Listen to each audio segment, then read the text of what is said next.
English Leap podcast. From Speak English with Class. Hey everyone, welcome back to the English Leap podcast. I'm Erin, and wherever you're listening from today, we're so glad you're here. And I'm Evan. Whether you're out for a walk, on the way to work, or just taking a quiet moment to yourself, thank you for pressing play. Today's episode might change how you think about fluency forever. Let me ask you something. Have you ever felt like you're doing everything right but still not moving forward in English? You're listening to podcasts, watching videos, spending time with English every day. But when it's your turn to speak, your mind just goes blank? Yeah. It's like you're on a treadmill, working hard, sweating even, but not going anywhere. And you start to wonder, is this even working? Am I ever going to feel fluent? If that sounds like you, take a deep breath. You're not alone. We get so many comments from learners just like you. Some say, I'm improving slowly, day by day. Others say, I'm listening a lot, but nothing is changing. And both are valid, because the journey looks different for everyone. But here's what we know for sure. Just because it doesn't feel fast, doesn't mean it's not working. Learning English is like watching the sunrise. You sit in the dark for a while, wondering when the light will come. And then slowly, almost without noticing, everything starts to glow. And this episode, it's for every one of you still showing up, still listening, still trying. We're going to talk about something that might completely change how you look at fluency and why the thing you're already doing every day might be the most powerful skill of all.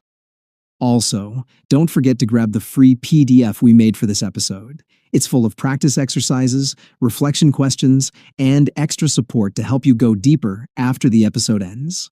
And of course, Charlotte will join us near the end for her vocabulary breakdown. She'll walk you through some beautiful, useful words from today's episode, with examples and repetition you can speak along with. So let's begin. No pressure, no rush. Just one honest question to open this up. Yeah. Which comes first, speaking or listening?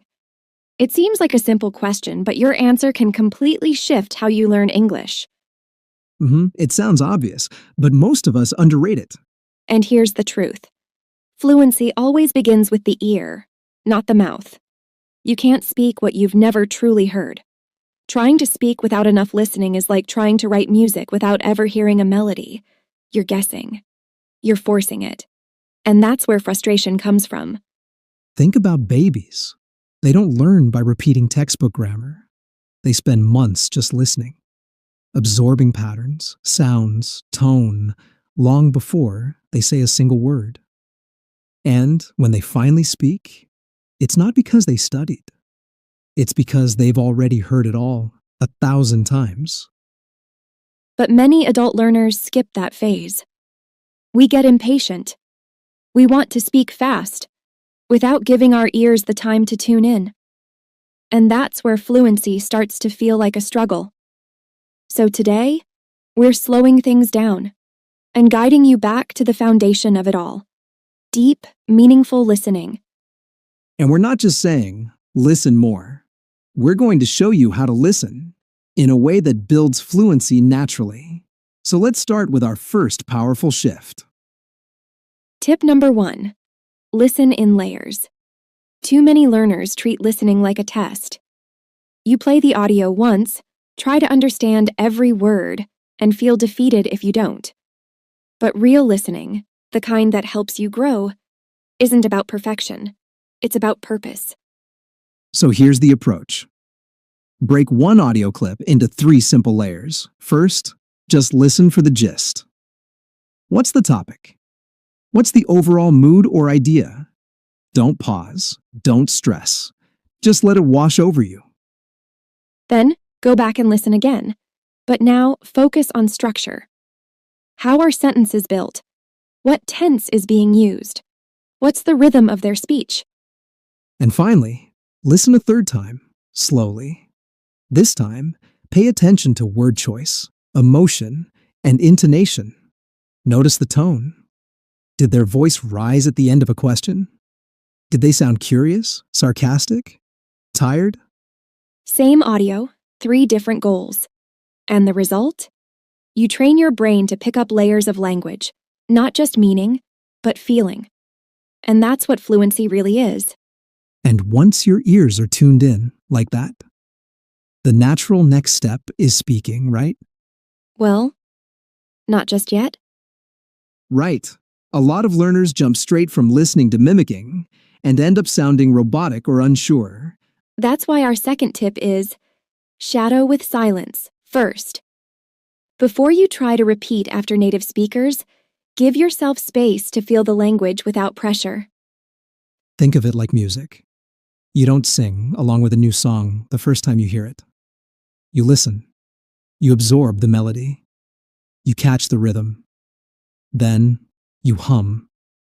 Then you sing. It's the same with English. So when you're shadowing, try this. Play the sentence. Pause. And instead of rushing to repeat it, just sit with it for a moment. Because as we discussed earlier, the key is to listen in layers. First for meaning, then for rhythm. And now, in this moment, for feel. Shadowing works best when it builds on those layers, not skips over them. Yes. Let your brain dance with the rhythm of English before you echo it. This creates natural speech, not memorized phrases. Shadowing works best when it's grounded in real emotional listening. Silence isn't empty, it's preparation. But none of these techniques matter if you only do them once in a while. And that brings us to tip number 3. Create a daily listening ritual. The key word here is ritual, not just a habit, not just an activity. A ritual is something you protect. It has meaning. It's that small window of your day that belongs only to your growth. When I was learning English, I made a promise to myself. No matter what happens today, I'll give just 15 minutes to English listening. Not multitasking, not half listening. Just me, my headphones, and a voice that pulled me into the language. Over time, that small promise became a powerful habit. And the best part is, you don't need an hour, even 10 minutes, while brushing your teeth, making tea, or walking to work, can shape your brain. What matters isn't how long you listen, it's how often. Ritual brings rhythm, and rhythm brings fluency. So choose your moment. Maybe it's your morning walk. Maybe it's your wind-down time before bed. Whatever it is, make listening your quiet, daily practice. Let it become your anchor. And once that ritual becomes part of you, there's one challenge most learners face next. What should I listen to? And that brings us to the next tip. Tip number 4, curate with intention. Don't consume everything. Exactly. We live in a world where there's too much to listen to. Podcasts, YouTube, stories, interviews, audiobooks, reels. It's endless. And while that might sound exciting, it can actually leave you paralyzed. I've been there, opening 5 videos, never finishing one, jumping between accents, styles, topics, thinking I was being productive. But actually, I was just overwhelming myself. It's content overload, and honestly, it drains your focus more than it feeds your growth.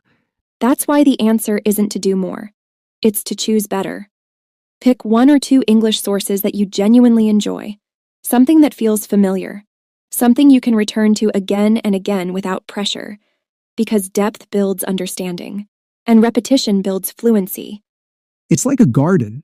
You can't water every plant in the world, but you can care deeply for just a few and watch them bloom. Same with listening. Go deep, not wide. Familiarity builds fluency. Your brain relaxes. It starts to recognize rhythms, phrases, even personality. So instead of chasing something new every day, choose your core input. A podcast you like, a YouTube channel that makes you smile, even this show.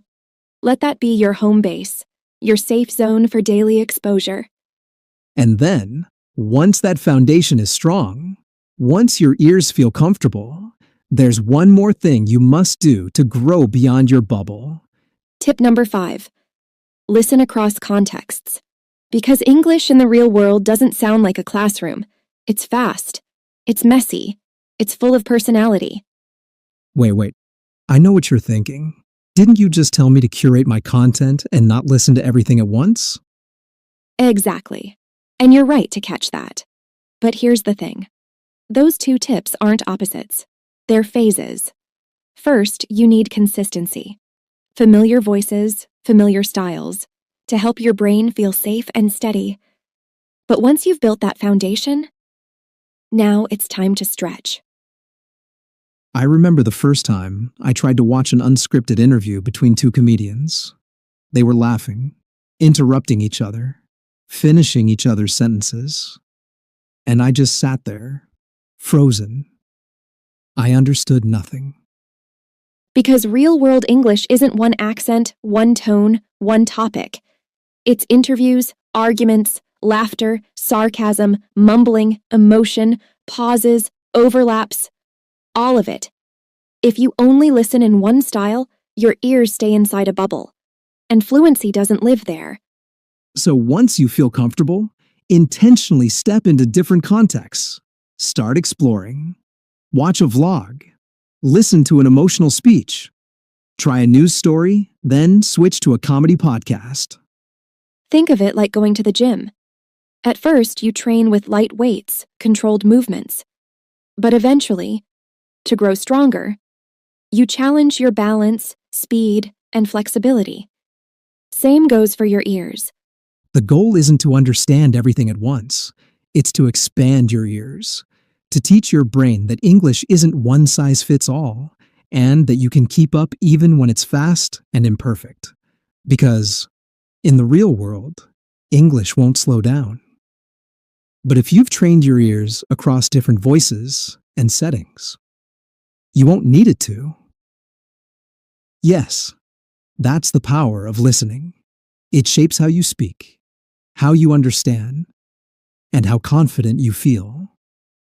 And to help you take today's episode even further, It's time to slow things down, just a little, and let Charlotte guide you through some of the beautiful vocabulary we explored today. Charlotte, the mic is yours. Thanks, Evan. All right, my friends, let's take a moment to slow things down and soak up some beautiful vocabulary from today's episode. These are words and expressions you may have heard, but now we'll make them yours. Underrate. To underrate something means to think it's less important or valuable than it really is. Example: most people underrate how powerful listening can be. Repeat with me. Most people underrate how powerful listening can be. Impatient. If you're impatient, you want things to happen fast and feel frustrated when they don't. Example: many learners get impatient when fluency takes time. Let's try it together. Many learners get impatient when fluency takes time. Overwhelm. To overwhelm means to feel like there's too much happening, too many things, emotions, or thoughts. Example: all that content online can overwhelm your brain. Say it with me. All that content online can overwhelm your brain. Curate. To curate means to carefully choose or organize things, like a playlist or your English learning materials. Example: curate your inputs so your brain doesn't get tired. Repeat that. Curate your inputs so your brain doesn't get tired. Paralyze. Here, paralyze means to feel so overwhelmed or unsure that you can't act or decide. Example: too many options can mentally paralyze you. Let's say it together. Too many options can mentally paralyze you. Anchor. An anchor is something strong and steady, something that keeps you grounded. Example: make your listening ritual the anchor of your learning. Try this. Make your listening ritual the anchor of your learning. Mimic. To mimic means to copy how someone speaks or behaves, like shadowing a native speaker. Example: don't mimic too fast. Feel the rhythm first. Say it softly. Don't mimic too fast. Feel the rhythm first. Let it wash over you. This phrase means just listen without trying to catch every word. Relax and absorb. Example: play the audio and let it wash over you. Breathe and repeat. Play the audio and let it wash over you. Grow beyond your bubble. To grow beyond your bubble means to go outside your comfort zone, try new things. Example: listen to different styles to grow beyond your bubble. Try this one. Listen to different styles to grow beyond your bubble. One size fits all. This phrase describes something designed for everyone, but it usually doesn't work perfectly for anyone. Example: fluency isn't one size fits all. Your journey is unique. Repeat with me. Fluency isn't one size fits all. Your journey is unique. Wonderful. Say these aloud. Say them gently. The more you hear them and say them, the more they'll live in your voice. Till next time, keep listening and keep growing. Thank you so much, Charlotte. Those words, and the way you explain them, always make them easier to remember and even easier to use. Yeah, and if you're listening right now and thinking, wow, I actually understood more than I thought I would, that is progress.